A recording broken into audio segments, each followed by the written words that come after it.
haunted houses, cursed forests, eldritch nightmares, etc.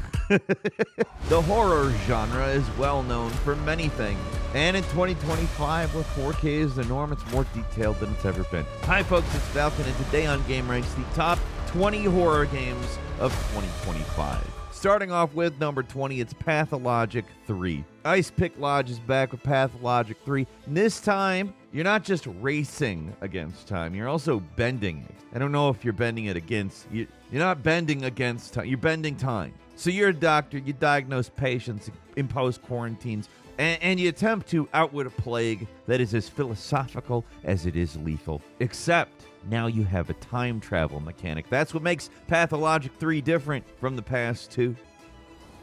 Moving on to number 19, it's Macabre. Yes, a word that absolutely none of us as children pronounce correctly. Many of us have pulled a Macabre. No shame in that. Macabre drops you, and a couple of trustworthy is probably not the right word, but pals drops you into a time rift where the timelines blur and a shape-shifting horror stalks your every move. WeForge, the developers, are calling this a stealth extraction horror game. Less about firepower, more about sneaking, strategizing, and occasionally sacrificing your teammates for the greater good or for fun. Like I said, trustworthy, not necessarily the right word. Macabre is currently in early access. I know extraction is a naughty word, but it's very its own thing. I'd highly recommend giving it a shot if it sounds interesting at all to you. And number 18 is Carnival Hunt, an asymmetric horror multiplayer game that's in development. Basically, you're either a bunny or a carnival monster. The bunnies got to work together, and they have kind of a genius little force you to do things mechanic. The bunnies are wind-up toys, and they have to work together to keep each other wound up, while the monster hunts them to recharge its own energy. It's kind of difficult to have any staying power in the genre, so having a little thing to force people to work together more, I like that. This was a game that they had said they were going to release in 2023, but it's supposedly coming out this year. They've done some alpha tests, and they're going to do some beta tests soon, so it's an interesting one. We'll see.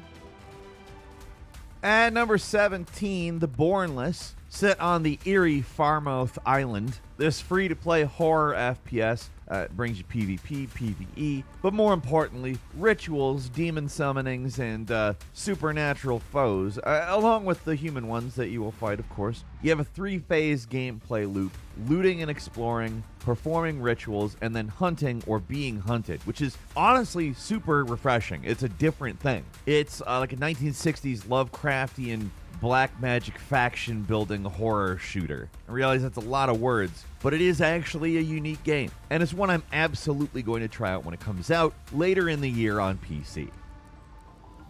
At number 16 is We Harvest Shadows, which is kind of Stardew Valley meets Silent Hill, if that makes sense. Granted, it's not like a pixel art game. It's a first-person, single-player horror game that's also a farming game.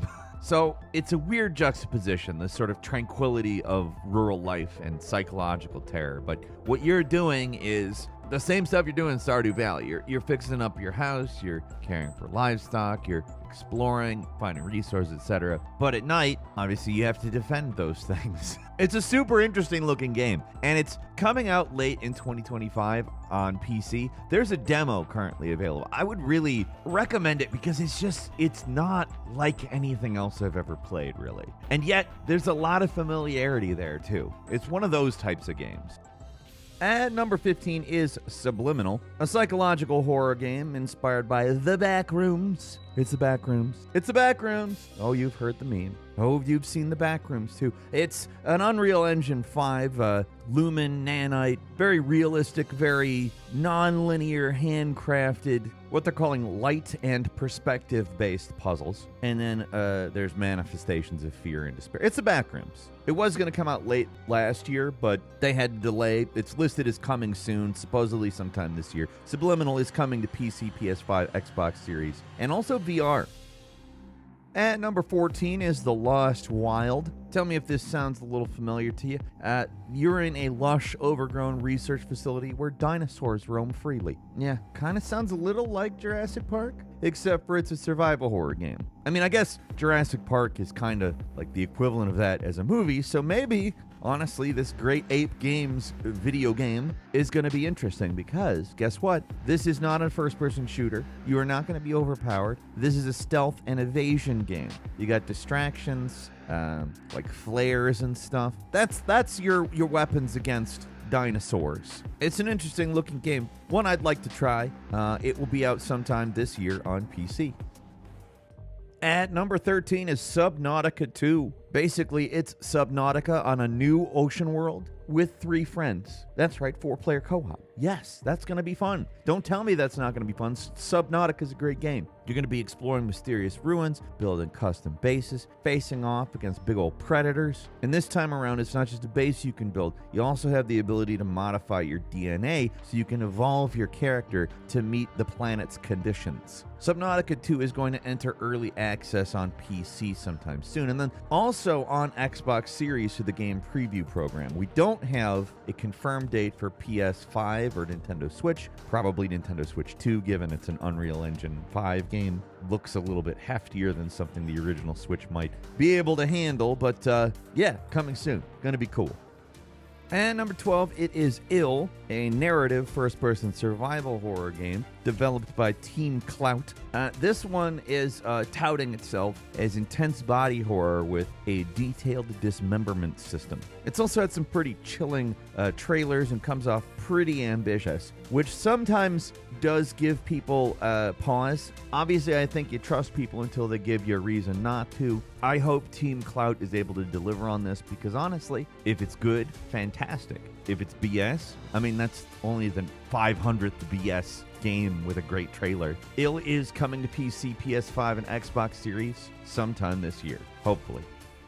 Moving on to number 11, it's Deathground. Basically, Alien Isolation meets Jurassic Park, right? It's developed by Jaw Drop Games. It's a solo or up to 4-player co-op where you're battling against dinosaurs. So, developers have gotten the memo. Dinosaur game time. I'm taking it. This game is a survival, stealth, teamwork-oriented type of experience, which I think looks interesting because co-op Alien Isolation just on its own sounds fun. That's a completely different experience than Alien Isolation, but then you throw in dinosaurs, and yeah, I think yes. It's going to land in early access sometime later in the year. The developers expressed interest in bringing it to PlayStation, Xbox, but we haven't heard anything, so keep your eyes open.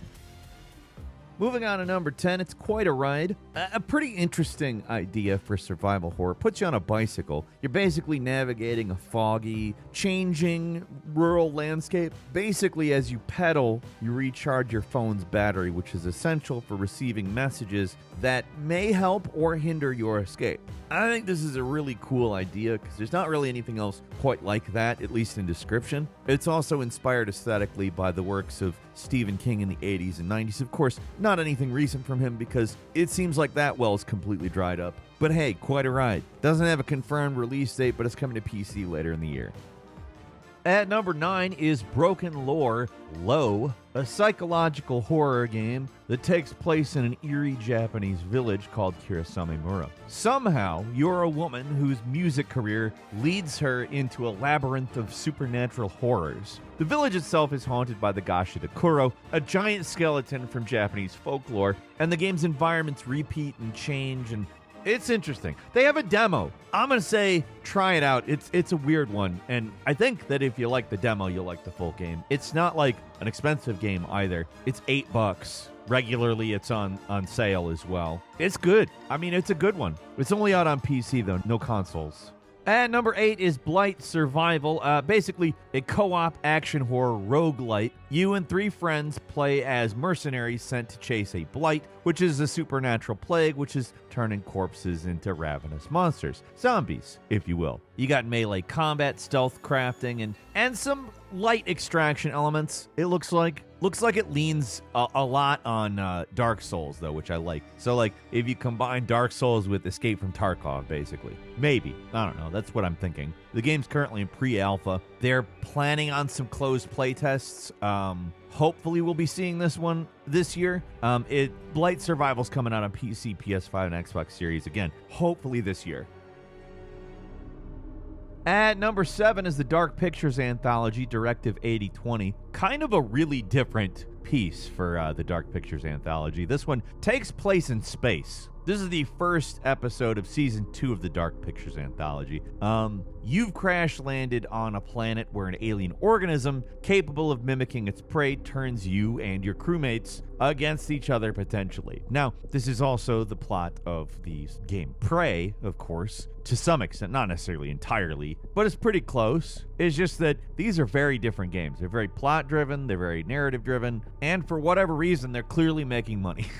Prey, a friggin' masterpiece, hasn't been able to apparently capture the amount of eyeballs required to save its studio. But hey, Directive 8020, I have a feeling will not be the last thing that Supermassive Games makes. I'm not making fun of it. Like, I like their games sometimes. Sometimes they're a bit of a dud, but they're a good dev that when they have a budget, seems like they're pretty good at what they do. We do have a date for this one. It's coming October 2nd to PC, PS5, and Xbox Series. And number 6 is Tormented Souls 2. Because who needs eyes when you have nightmares, right? Carolyn Walker returns to the sequel to this cult classic horror game. She embarks on a harrowing journey to save her sister Anna from a mysterious affliction, and, haunted monasteries abound. This game promises a blend of intense combat and intricate puzzles, and intends to stay true to its old-school horror roots. It's coming to us via Dual Effect, and it's slated for release this year on PC, PS5, and Xbox Series. And number 5 is Sinking City 2, the sequel to the Lovecraftian horror from Frogwares. This one actually changes up the game a bit. The first game was about detective work and stuff, but now the city is just completely devastated by a supernatural flood, and you're going to be needing to explore and face off against eldritch horrors in a semi-open world. There is going to be detective work, but it's a lot more optional this time around. There's going to be puzzles, which give you alternate options, lore, and secrets, blah, blah, blah. Honestly, the first game, I think, got a bad rap unnecessarily. I enjoyed it, and I'm definitely looking forward to the sequel, although I'm a little hesitant based on the fact it's a pretty different sounding game. It doesn't mean they can't pull it off, and I have confidence in them, but still, later this year when it comes to PC, PS5, and Xbox Series, I definitely want to see how this goes. And number 4 is Industria 2, picking up the ongoing story of Nora, who is stranded in a parallel dimension, one dominated by a malevolent AI. You have an interesting journey in front of you with intense firefights, oil spills, crafting, physics-based interactions, upgradable weapons. It looks pretty sweet. I actually didn't play the first one, but based on what I'm seeing of the second one, I'm absolutely going back to it. It looks cool. Industria 2's landing this year for PC.